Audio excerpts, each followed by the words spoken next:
পর্যবেক্ষণ।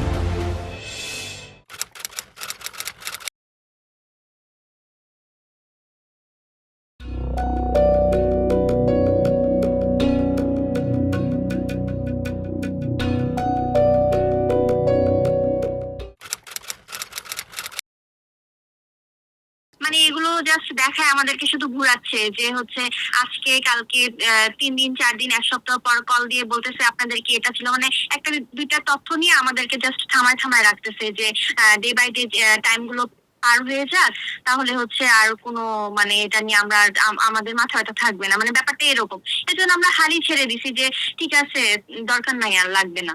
আটক আটক করছে, আটক হচ্ছে প্রথমে হচ্ছে আটক দুজনকে করছে।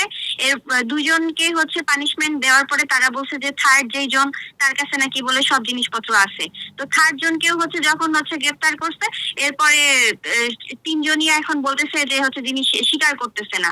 মানে এরকম আর কি, মানে বলে টলে মনে করেন যে আমাদেরকে ধামাচাপা দিয়ে হচ্ছে রাখে দিচ্ছে। তো এটার কারণে আমরা মেয়ে মানুষ কয়দিন আর থানা হচ্ছে আর ইয়েতে আমরা যাব বলেন। এজন্য আমরা বলছি থাক, দরকার নাই।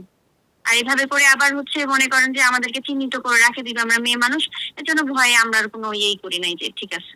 হ্যাঁ, মানে হচ্ছে দেখেন, আমরা হচ্ছে অনেকবার বলছি, অনেকবার এটার জন্য হ্যারাস হয়েছি, আমরা গেছিও অনেকবার থানায়। মানে এটার কোনো ইয়েই হয় নাই আসলে। তো এরকম ইয়ে না করলে জনসাধারণের জন্য আসলে কি দাঁড়াবে? আমাদের মতো তো আরো অন্যান্য মানুষদেরও মনে করেন যে এরকম হয়রানি হচ্ছে ডে বাই ডে। মানে এখন তো এই ছিনতাই জিনিসটা আরো বেশি বাড়ছে। মানে এখন এটার আসলে কিভাবে হচ্ছে কন্ট্রোল করবে আমরা তো আসলে বুঝতেছি না। আর এভাবে আবার টার্গেটও করে রাখতেছে। তো আমরা তো স্টুডেন্ট মানুষ, এখন মনে করেন যে ঢাকায় চলাফেরা করতে ওরকম করে টার্গেট করে রাখলে মারে টারে ফেললো, তো এসবের দায়ভার কে নিবে? আমরা তো আসছি এখানে পড়াশোনার জন্য, আমরা তো এসবের জন্য আসি নাই। মানে সবকিছু মিলে আর কি। এজন্য লাইভেও আসতে চাচ্ছি না, বা হচ্ছে মনে করেন যে ভয়েস রেকর্ড কেউ রেকর্ড করে রাখবে, সেটা আবার শুনে আবার কি থেকে কি করে। এর জন্য আর এইসবের মধ্যে যাইতে চাচ্ছি না। যে জিনিস গেছে জিনিস গেছে, আল্লাহর রহমত, আমাদের জান ফিরে আসছে, এটাই আল্লাহর কাছে শুকরিয়া। আর এসবে বারবার করে যে আসলে কি আর কি হবে, এর জন্য আর কি। আপনারা যদি কিছু করতে চান তাহলে আর কি করতে পারবেন? আমাদের হেল্প ছাড়া তো আসলে এই বিষয়টা নিয়ে আগানো সম্ভব না, আপনাদেরও। কিন্তু আমরা হচ্ছে আসলে এই জিনিসগুলো ভেবে আমরা সামনের দিকে আগাইতেই চাচ্ছি না। আর ডে বাই ডে তো হচ্ছে, কোনোভাবে কন্ট্রোলই হচ্ছে না, তাহলে কিভাবে সম্ভব? জনসাধারণ মানুষ মনে করেন যে কিভাবে আসলে কি করবে বুঝতেছি না, কন্ট্রোলই হচ্ছে না, ডে বাই ডে বাড়তেছে।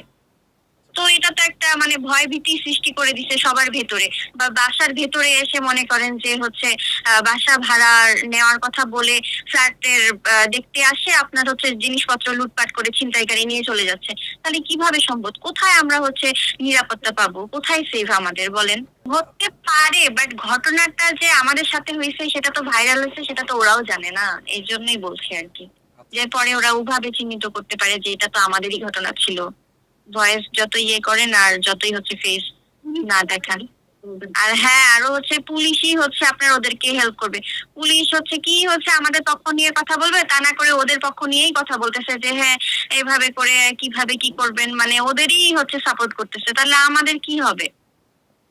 এই জন্য আমরা বাদ দিয়ে দিছি যে ঠিক আছে, আমাদের জিনিসের আর দরকারই নাই। আর এভাবে করে ব্যাগ দুইটা দেখায় সারা বাংলাদেশের মানুষকে দেখাইছে যে জিনিস উদ্ধার করে দিছে, অনেক কাজ করছে। এখন পর্যন্ত ফোনটাও পাওয়া যায় নাই। জিনিসপত্রের ভিতরে যা ছিল সেগুলো হচ্ছে তো বাদেই দিলাম। ফোন তো হচ্ছে মানুষের নরমালি হচ্ছে হারাই গেলে তো ওইটা যেভাবেই হোক আইএমই নাম্বার থেকে শুরু করে সব দেওয়া হয়েছে। ফোনটাই এখন পর্যন্ত উদ্ধার করতে পারেনি, এবং কি মানে এখন পর্যন্ত পায় নাই। তাহলে হচ্ছে কিভাবে হচ্ছে ওদের কাছ থেকে আর কি আশা করব বলেন? এটা বাংলাদেশ, আসলে কি বলবো, ভাষাই নেই।